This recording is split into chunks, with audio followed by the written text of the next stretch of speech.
Assalamualaikum warahmatullahi wabarakatuh. Bismillahirrahmanirrahim. Alhamdulillahi rabbil alamin. Wassalatu wassalamu ala ashrafil anbiya wal mursalin Sayyidina Muhammadin wa ala alihi wa sahbihi ajma'in. Amma ba'du.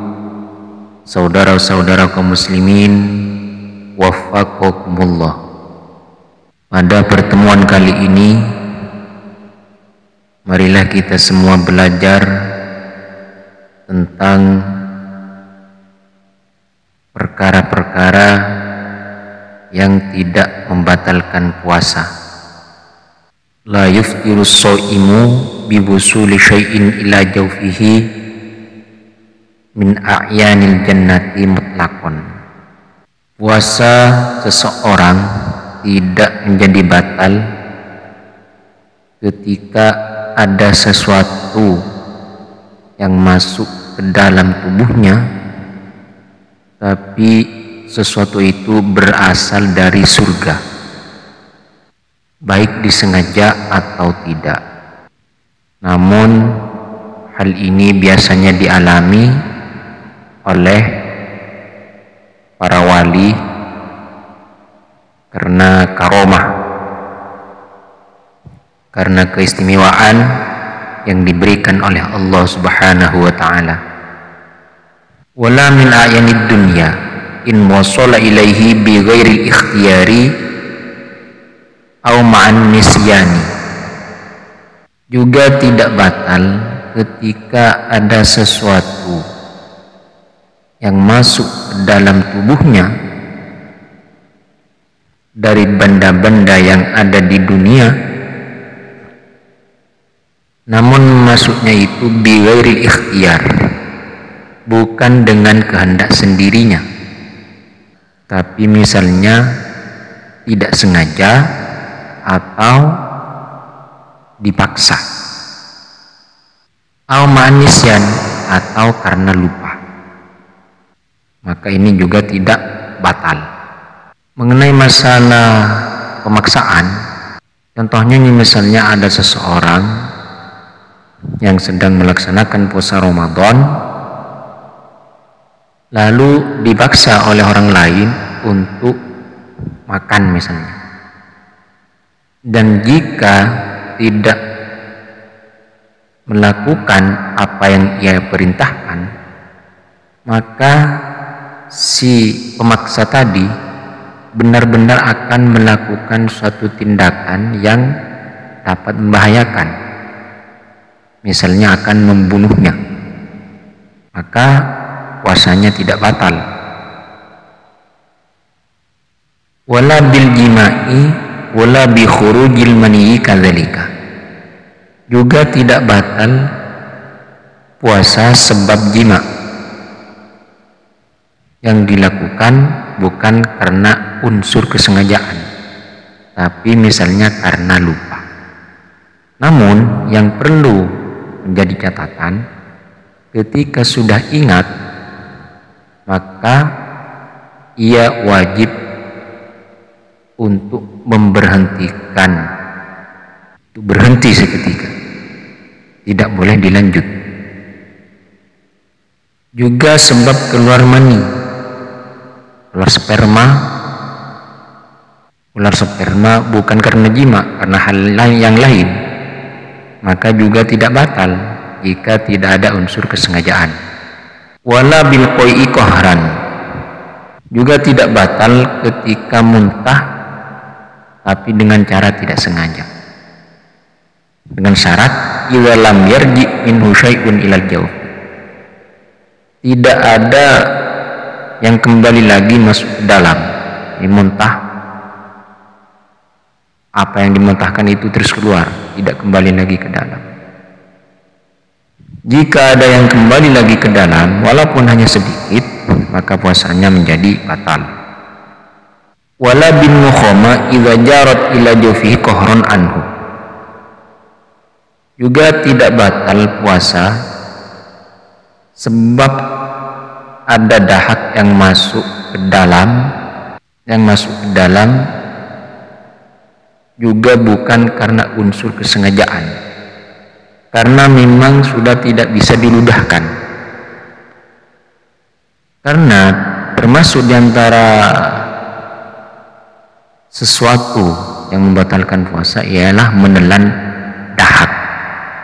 Misalnya dahak dikeluarkan, ya sudah sampai di luar, di batas batin, walaupun masih ada di dalam mulut, tapi sudah ada di luar tenggorokan, lalu ditelan kembali, maka puasanya batal.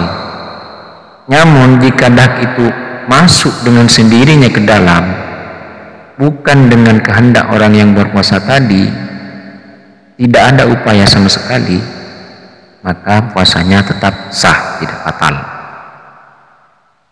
Wala bil iktihal wal idhan wa in wajada ta'mal kahli wa duhni fi halqihi. Juga tidak batal puasanya misalnya sekarang memakai celak atau minyak, meskipun sampai terasa di tenggorokan. Misalnya pakai celak lalu ada suatu rasa pahit, manis dan semacamnya yang terasa di tenggorokan, maka puasanya tidak batal. Wala bidukhulil zubabi wal ba'ud wa wubaril kansi wal gharbalati fi jawihi wa in amkanahu ayyajtani badzalika. Juga tidak batal sebab ada lalat atau nyamuk yang masuk ke dalam.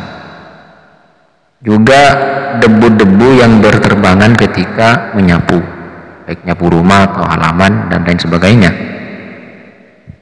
Juga tidak batal ketika ayakan tepung, terigu, mentega, tepung gula dan semacamnya yang masuk ke dalam tubuh, meskipun bisa untuk menghindari, ini tidak batal.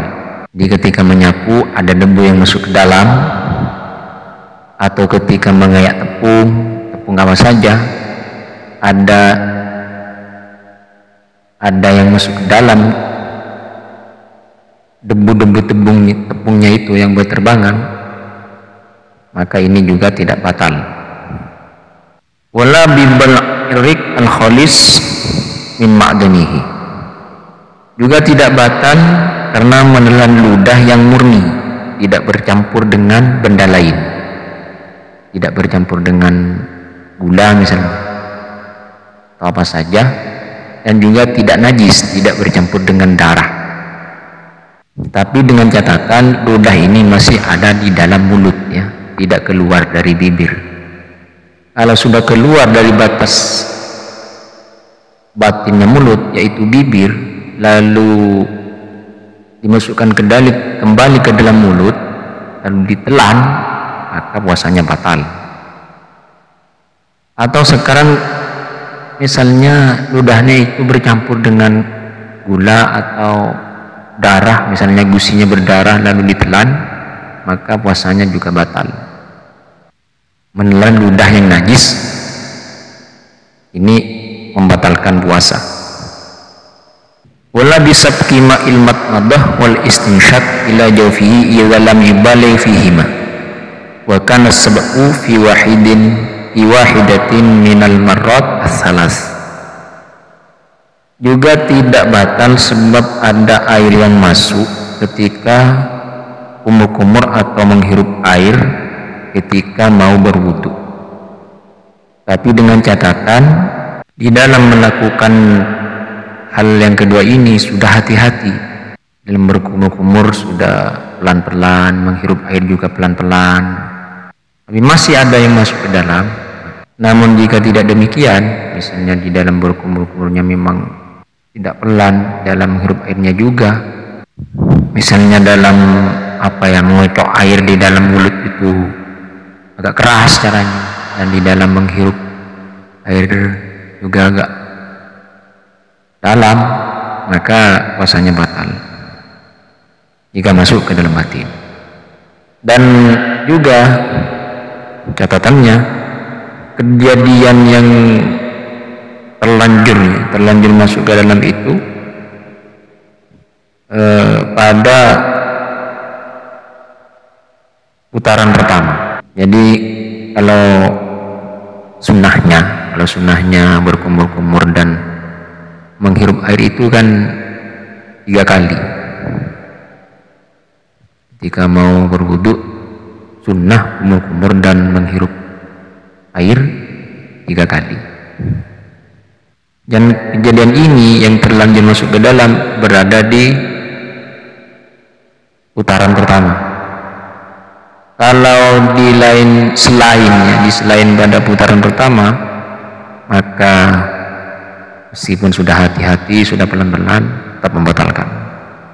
Wala bin naumi wa in istaghraqan nahara kullahu. Juga tidak batal sebab tidur sepanjang hari, tidak pernah bangun-bangun, mulai dari subuh atau dari imsak sampai maghrib tidur terus. Ini tidak batal. Namun yang perlu diketahui bahwa ini adalah pembahasan mengenai hukum masalah sah dan batalnya, batal apa tidak. Kalau masalah memperoleh fadilah, ya lebih banyak orang yang tidak tidur terus baca Al-Quran, zikir dan semacamnya. Wala bil ilma idza afaqa lahwatan fin nahari bi syarti antujaba minhu niyah fi waqtiha. Juga tidak batal sebab mengalami ayanan, tapi dengan syarat harus sadar walaupun hanya sementara. Kalau misalnya ayanan mulai imsak sampai maghrib, maka puasanya tidak sah. Jadi di sepanjang hari itu harus ada sadarnya walaupun hanya sebentar. Juga disyaratkan harus sudah berniat di waktu malam, harus sudah niat puasa Ramadan. Lalu tiba-tiba setelah subuh misalnya, sebelum subuh terkena penyakit ayanan